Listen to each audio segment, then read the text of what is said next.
અમદાવાદની reserve bank સહિત અલગ અલગ બેંકોની શાખામાં 20, 50, 100, 200 અને 500ના દરની 1697 જેટલી બોગસ ચલણી નોટ મળી આવી હોવાનું સામે આવ્યું છે,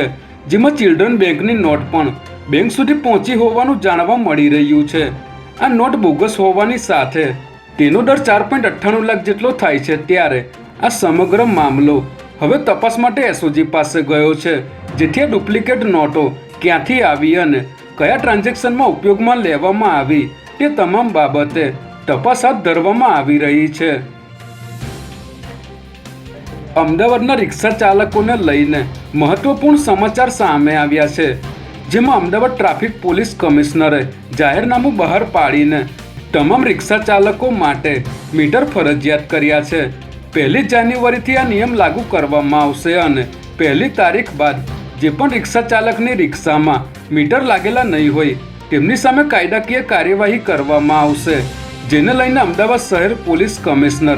GS મલિકે ડિસેમ્બર મહિના સુધીમાં તમામ રિક્ષા ચાલકોને મીટર લગાડવા માટે અપીલ કરી છે। વડોદરાના દરજીપુરા વિસ્તારમાં વહેલી સવારે દારૂના કટિંગ સમયે રેડ કરવા ગયેલી સ્ટેટ મોનિટરિંગ સેલની ટીમ પર બુટલેગરોએ પથ્થરમારો કર્યો હતો, જેમાં SMCના વાહનો અને કેટલાક સભ્યોને ઈજા થઈ હતી, જેને પગલે SMCના PIએ સ્વબચાવમાં 2 રાઉન્ડ ફાયરિંગ કર્યું હતું।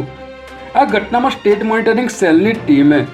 સ્થળ પરથી 3 બુટલેગરોને ઝડપી લઈ એક કન્ટેનર અને અંદાજિત 22 લાખના દારૂ સહિત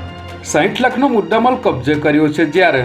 કુખ્યાત બુટલેગર જુબેર મેમણ સહિત અન્ય 7 આરોપીને વોન્ટેડ જાહેર કરી તમામની ધરપકડના ચક્રો ગતિમાન કર્યા છે।